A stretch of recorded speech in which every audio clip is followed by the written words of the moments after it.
Ça réunit tous les frères et aussi des serviteurs de Dieu. Et donc ces cris d'alarme, c'est pour les serviteurs de Dieu qui sont ici. Pas seulement les grandes villes, mais aussi les villages. Timothée, Kwamout et tous les autres villages nous attendent. Vous savez, dans Acte 16, 9, Paul avait eu une vision.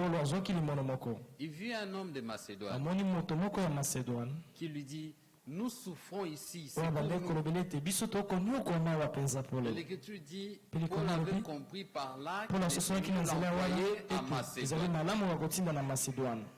Dans 2 Corinthiens 8, Paul donne un témoignage éclatant. Il dit que Macédoine est même devenu un modèle pour d'autres enseignements. Aujourd'hui, quand vous avez une vision, on dit que c'est dénominationnel. Frère Franck avait dit, si vous voulez aller dans une assemblée, il faut qu'on vous invite. Mais Paul avait vu une vision, il est allé à Macédoine. Si vous avez aussi une vision, allez à Macédoine. N'est-ce pas ça, frère Nesli? Allez à Macédoine. Allez à Achaïe. Même si Achaïe n'est pas connu de Pierre, de Jacques, des gens, allez à Macédoine. Vous n'y allez pas pour Jacques, pour Pierre, non, vous y allez pour le peuple de Dieu. Même si on ne vous donne pas la chair à Kinshasa, c'est pas la fin de votre ministère. Vous avez encore Crète. Allez à Crète. Ne commencez pas l'assemblée. Allez à Crète. Nous tous ne sommes pas des anciens des églises. Nous tous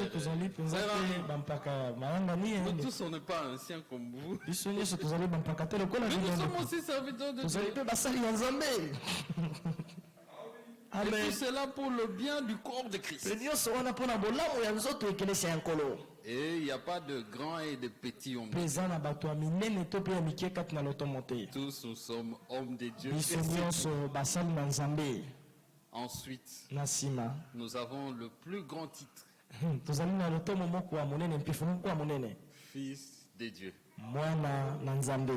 Et cela fait de nous des frères et des sœurs. Que le Seigneur bénisse richement nos frères et sœurs. Qu'il nous bénisse tous richement. Je suis content de voir le frère Henri. Que le Seigneur vous bénisse richement. Oui, il y a des salutations. Nous allons commencer avec le frère. Frère, vous êtes venu de Kolwezi? Oui. Vous êtes les bienvenus, s'il vous plaît. Juste une salutation au peuple de Dieu qui est ici.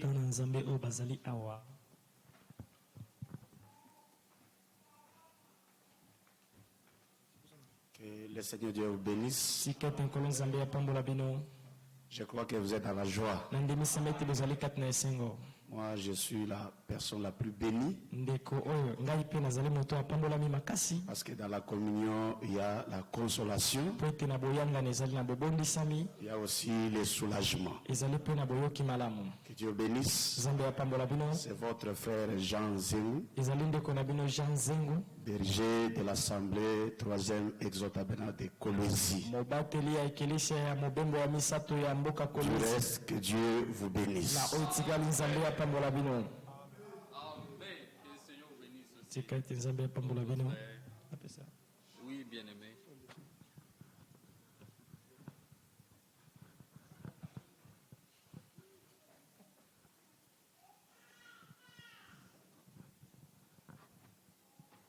Je vous salue fraternellement au nom du Seigneur Jésus-Christ. Moi, c'est le frère Mardoché Mukendi, berger du grand potier tabernacle Kisenso. Que le Seigneur vous bénisse.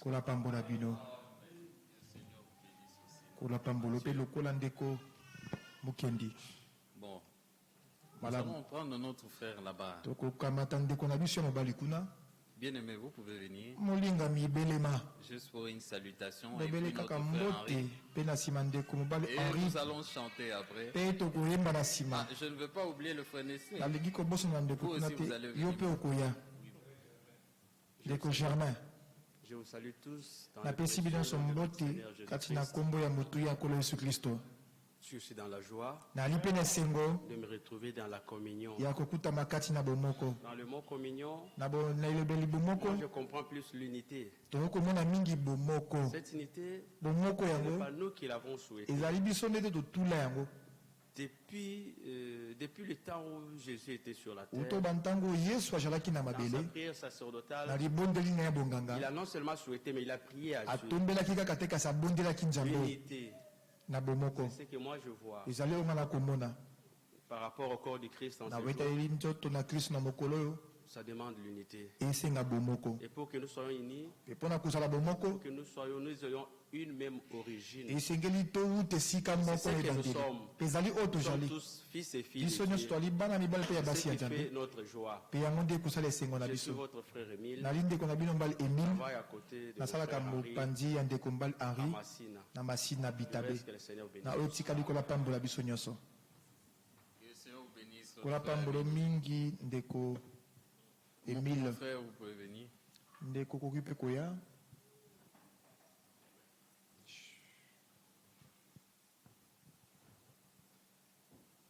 Que le Seigneur vous bénisse. Moi, c'est le frère Nelsi. Je vois que les frères ont presque tout dit. J'aimerais juste lire une écriture. C'est dans Jean chapitre 4, au verset 23. Là, l'écriture nous dit: mais l'heure vient, et elle est déjà venue, où les vrais adorateurs adoreront le Père en esprit et en vérité. Car ce sont là les adorateurs que le Père demande. Un vrai adorateur adoreront le Père en esprit et en vérité. Et nous connaissons qui est la vérité. Et la vérité, c'est le Seigneur Jésus-Christ. Et si réellement Jésus-Christ est à nous, ce que nous devons faire, c'est d'ôter toutes les barrières dénominationnelles dans nos assemblées. On nous dit: n'allez pas là-bas, n'allez pas là-bas, comme il ne croit pas comme nous, comme il ne croit pas comme nous, n'allez pas là-bas. Si réellement Jésus-Christ est en nous, nous allons ôter toutes ces barrières et nous serons tous ensemble. Pour cela que Dieu vous bénisse. Que Dieu vous bénisse aussi. Frère Henri. Vous allez aussi congédier notre réunion par la prière.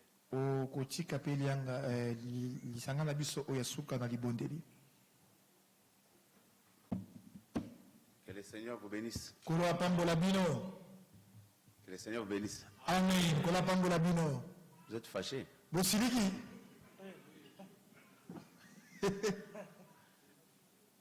C'est la communion. Ça peut nous réjouir encore. Vous savez, des moments pareils, à Kinshasa, ça n'existe pas tellement. Et retenez cette date. L'ampleur de cette chose, vous ne l'avez pas encore vue. Le réveil a toujours commencé par des petites choses. Mais il n'y a que les gens qui ont la vision qui voient ça. Ce sont les faibles commencements. Est-ce qu'il y a quelqu'un qui a l'idée de former encore une assemblée ici? Si tel est le cas, moi je ne viendrai pas. Parce que moi, ma prière, j'ai dit: Seigneur, fais en sorte qu'on ferme nos assemblées. Parce que quand on va les fermer, c'est à ce moment-là qu'on va se croiser 2 ou 3 là.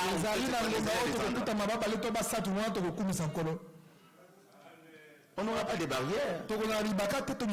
La pression poussera l'église épouse à être ensemble. Amen. C'est quand nous sommes à l'aise comme ça, chacun se contente d'être dans son coin. Mardoché, les jours où on fermera cette assemblée, on se verra ensemble quelque part. Toi tu ne te verras pas grand, moi je ne te verrai pas grand, mais nous verrons Jésus grâce à la parole.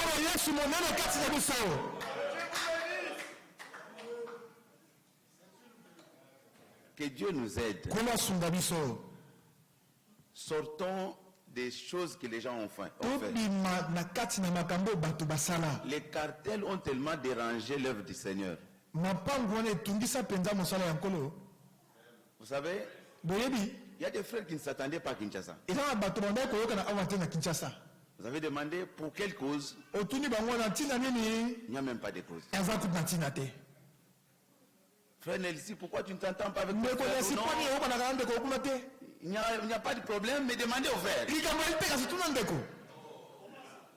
Mais pourquoi vous ne vous côtoyez pas? Vous écoutez les retransmissions.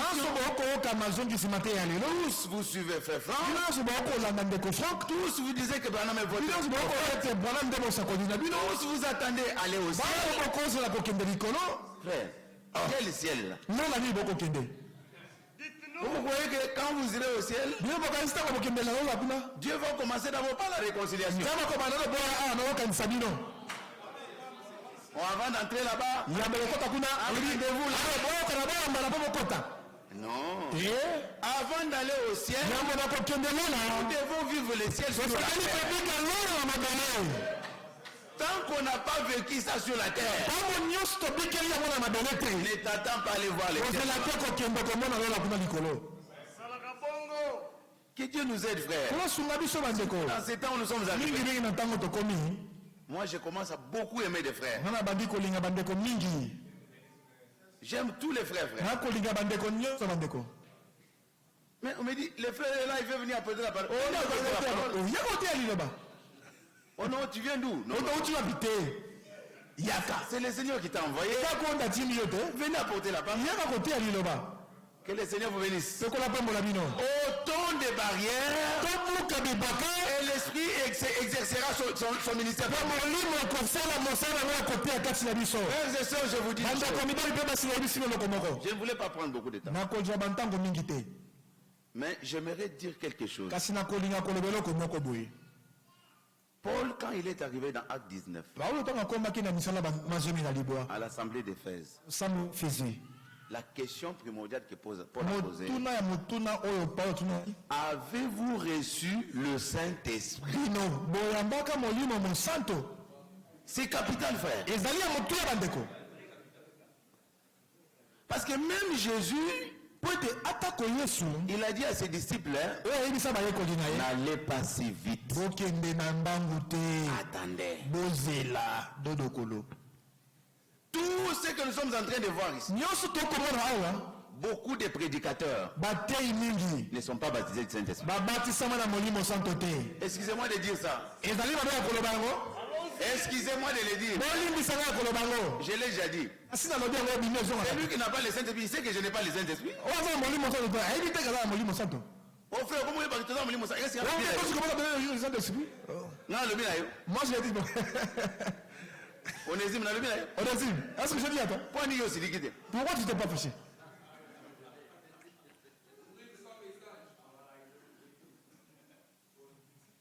Parce que celui qui n'en a pas, il faut écouter toutes choses de la mauvaise manière. Il verra comme si je suis en train de m'attaquer à lui. Oui, je m'attaque à toi parce que tu n'as pas les Saint-Esprit. Jésus pouvait dire, mes paroles sont esprit et c'est lui qui a l'esprit de Dieu. Quand il reçoit la parole de Dieu, la parole de Dieu ne le poussera pas à faire des discussions. On ne nous a pas envoyé la parole pour discuter sur la parole. Dieu leur a envoyé la parole et la parole les a guéris. Je termine avec cette écriture.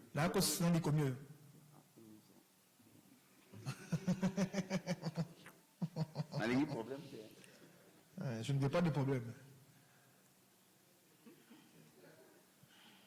Je termine avec 1 Corinthiens. C'est l'écriture que vous connaissez. Frère David, tu as mal agi. Ta connexion n'était pas bonne. Oui, frère. Béton, Licolo. J'ai souffré pour suivre quand même quelque chose en cours de route. Ça ne passait pas. Bon, regardez. Il y a des gens qui se sont donné les ministères eux-mêmes. Mais il y a des gens qui ont reçu les ministères par le Saint-Esprit. Ceux qui ont reçu les ministères par le Saint-Esprit, ils ne causent pas de problème.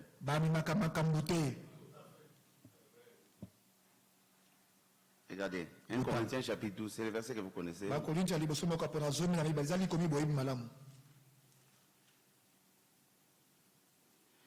Il y a diversité des dons, verset 4. Mais le même esprit. Amen. Il y a diversité des ministères. Mais le même Seigneur. Il y a diversité d'opérations.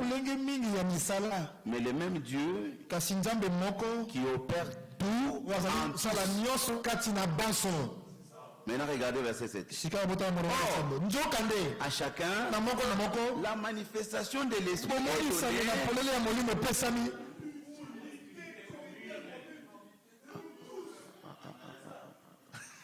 C'est pas pour l'utilité individuelle.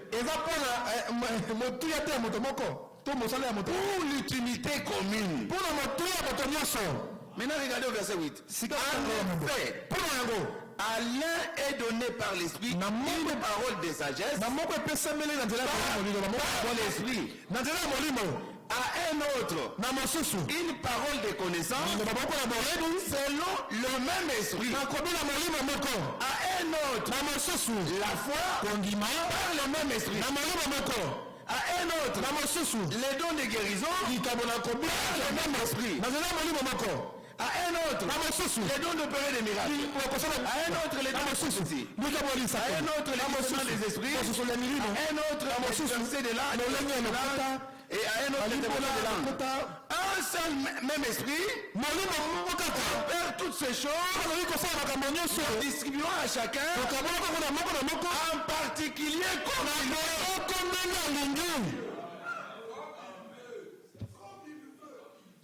Est-ce que quand il me donne comme il veut, est-ce que je peux envier l'autre?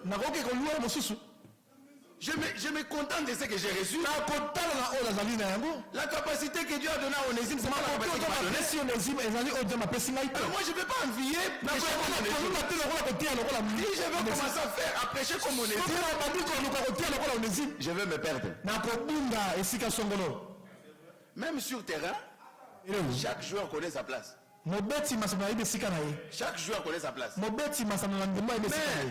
cela n'empêche que si un gardien marque les buts, on ne va pas le dire. Toi tu es gardien, pourquoi tu as marqué? C'est toujours dans notre avantage. La difficulté que nous avons est que chacun veut que le Seigneur fasse tout toujours par lui.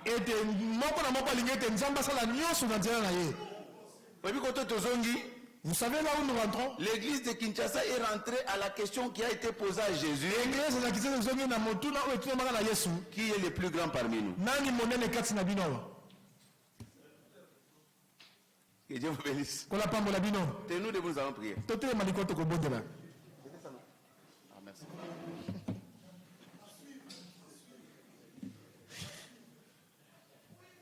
Message de Sili. La victoire est dans le sang, alléluia. Dans le sang de Jésus-Christ, mon sauveur, la victoire est dans le sang, alléluia. Oui, à Jésus la gloire. Oh oui, chantons gloire, gloire. Gloire et puissance à l'agneau, oui, gloire, à lui l'honneur, la victoire est dans le sang, alléluia, oui, à Jésus la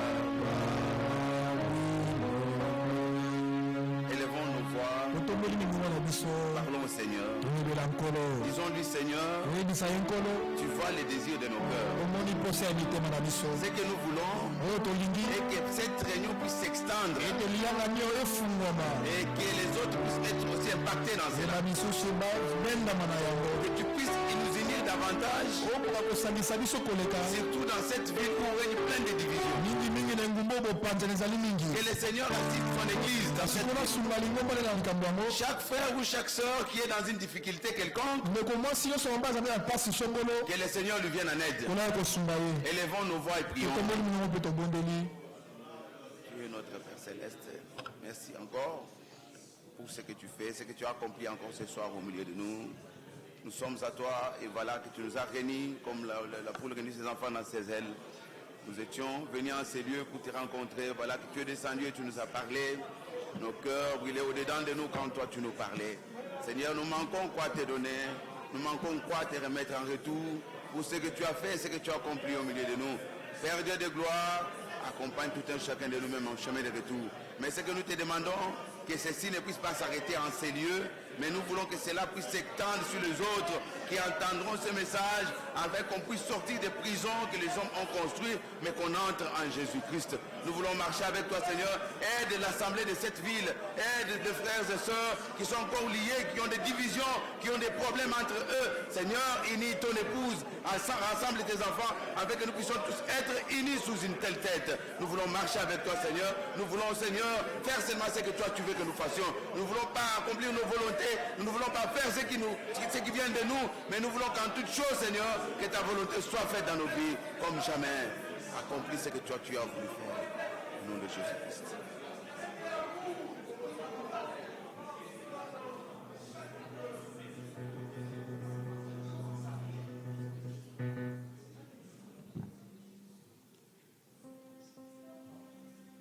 Bien-aimé Père Céleste, nous te disons encore merci ce soir pour ce que tu as fait au milieu de nous. Toi, tu n'as jamais changé. Les hommes peuvent changer, mais toi, tu restes le même. Tu as rendu cette réunion possible. Toi qui l'as fait, tu sais pourquoi tu l'as rendu possible. Ce que nous te demandons, Seigneur, c'est que toi, tu avais prévu de faire pour cette réunion. Fais-le pour ta gloire. Nous disons pas à nous, Seigneur, mais à ton nom donne gloire. Nous voulons palper de nos mains, Seigneur, le résultat de ces réunions. Que cela ne se limite pas ici. Toi seul, Seigneur, tu peux encore répondre dans le cœur de tout un chacun. Et celle pour que nous puissions nous y mettre. Fais en sorte qu'à la prochaine occasion, que le feu puisse s'allumer davantage. Et que toi seul, Seigneur, tu puisses être glorifié. Seigneur, renouvelle encore l'amour dans le cœur de tes enfants. L'église est presque divisée. Dans ces temps où toi tu veux revenir pour prendre ton épouse. Fais en sorte, Seigneur, que ceux-là qui ont toujours des rancines, qu'ils puissent être réconciliés au nom de Jésus. Unis tes enfants. Sous une seule tête qui est Jésus-Christ. Assiste tout un chacun de nous et conduis nous-mêmes dans le demeure. Tout celui qui était venu en ces lieux, étant malade, soit guéri au nom de Jésus. Tout celui qui avait un problème, trouve la solution au nom de Jésus. Tout celui qui manquait, accorde le Seigneur. Et toi, il y a tout, tu vois tout. Manifeste-toi dans nos vies. Au nom de Jésus-Christ. Amen. Amen.